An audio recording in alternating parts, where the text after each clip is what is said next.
நம்ம சப்பானிய காய்கறி வாங்குறதுக்காக மார்க்கெட்டுக்கு அனுப்புறாங்க. ஆனா, அவருக்கு வந்து எந்தெந்த காய்கறி வாங்கணும் அப்படிங்கிறது ஞாபகம் வச்சுக்க முடியாது. அதனால என்ன சொல்றாங்கன்னா, "நீங்க மார்க்கெட்டுக்கு போங்க. மார்க்கெட்ல வந்து எல்லா காய்கறியும் சேர்த்து கூழ் வச்சிருப்பாங்க. அந்த மொத்தமா வந்து நீங்க வாங்கிக்கோங்க. வந்து ஈஸியா இருக்கும்." அப்படின்னு சொல்லி அனுப்புறாங்க. சப்பானி வந்து டைரக்ட்டா மார்க்கெட் போறாரு. அங்க தக்காளி, வெங்காயம், உருளைக்கிழங்கு, முருங்கக்கா, கத்திரிக்கா எல்லா காய்கறியும் சேர்ந்த மாரி ஒரு தொகுப்பா பக்கெட் மாரி வச்சிருக்காங்க. இத வந்து கூழ்ன்னு சொல்லுவாங்க. கூழா வச்சிருக்காங்க. இவரு கேஷ் பே பண்ணிட்டு மொத்தமா வாங்கிட்டு வந்துர்றாரு. இதே போல தான் நம்ப ஷேர் மார்க்கெட்ல வந்து நெறைய பேருக்கு எந்த ஷேர வந்து பிக் பண்றது அப்படிங்கிறது ரொம்ப குழப்பமா இருக்கும். ஏன்னா குறைஞ்சது 3000க்கு மேற்பட்ட ஷேர்கள் வந்து நம்ப பங்குச்சந்தையில இந்திய பங்குச்சந்தையில இருக்கு. அதனால எந்த ஷேர பிக் பண்றதுங்கிறது ரொம்பவே குழப்பமான விஷயமா இருக்கும். அதுக்காக தான் இந்த நிஃப்டி அண்ட் சென்செக்ஸ்ங்கிறத யூஸ் பண்றாங்க. ஏற்கனவே நான் என்எஸ்இ, பிஎஸ்இ என்ன அப்படின்னு சொல்லிட்டு ஆல்ரெடி ஒரு ஷார்ட் போட்டிருக்கேன். அத பார்த்துட்டு வாங்க.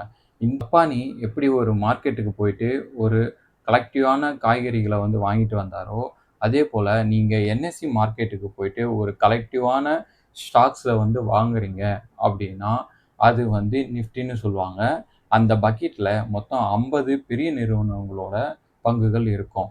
இதுவே நீங்க என்எஸ்இ மார்க்கெட்டுக்கு பதிலா பிஎஸ்இ மார்க்கெட்டுக்கு போய் நீங்க இந்த பக்கெட் வாங்குனீங்கன்னா, அந்த பக்கெட்ல 30 பெரிய நிறுவனங்களோட ஸ்டாக்ஸ் இருக்கும். அத தான் வந்து நம்ப சென்செக்ஸ்ன்னு சொல்றோம். இந்த சென்செக்ஸ், நிஃப்டி அப்படிங்கிறது எதுக்கு யூஸ் ஆகுதுன்னா, ஒரு மார்க்கெட்டோட ட்ரெண்ட வந்து டிசைட் பண்றதுக்கு யூஸ் ஆகுது. அதாவது ஒரு பக்கெட்ல இருக்க காய்கறிகள் விலை வந்து இன்னைக்கு ரூ. 100 குடுத்து சப்பாளி வாங்கிட்டு வராரு. இதையே அவரு ஒரு மாசம் கழிச்சு வாங்கும்போது ரூ. 120 அப்படின்னு சொன்னாங்கன்னா, எப்படி காய்கறிகளோட விலை ஏறியிருக்கு அப்படின்னு நம்ம மீன் பண்ணிக்க முடியுமோ, அதேபோல இன்னைக்கு 22,000 இருக்க நிஃப்டி அடுத்த மாசம் 23,000 போச்சுன்னா, அப்ப அதுல இருக்க பங்குகளோட விலை வந்து அதிகரிச்சு இருக்கு அப்படிங்கிறத நம்ம புரிஞ்சுக்க முடியும். அதே நேரம் அந்த பக்கெட்ல இருக்க எல்லா காய்கறிகளுமே வந்து விலை ஏறி இருக்குன்னு அர்த்தம் கிடையாது. சில காய்கறிகள் விலை ஏறி இருக்கும். சில காய்கறிகள் விலை குறைஞ்சிருக்கலாம். அப்படியும் இருக்கிறதுக்கு வாய்ப்பு இருக்கு. அதேபோல ஒரு நிஃப்டி ஏறி இருக்குன்னா, அந்த நிஃப்டில இருக்க 50 பங்குகளும் விலை ஏறி இருக்கணும் அப்படிங்கிறது அவசியம் கிடையாது.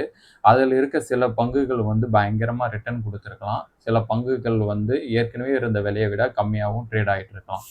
பங்குச்சந்தை தொடர்பான பல பயனுள்ள தகவல்கள உதாரணங்களோடு தெரிந்து கொள்ள நம்ம சேனல சப்ஸ்கிரைப் செஞ்சுக்கோங்க. மறக்காம இந்த வீடியோவ உங்க ஃபிரெண்ட்ஸ் அண்ட் ரிலேட்டிவ்ஸ்க்கு ஷேர் பண்ணுங்க. நன்றி, வணக்கம்.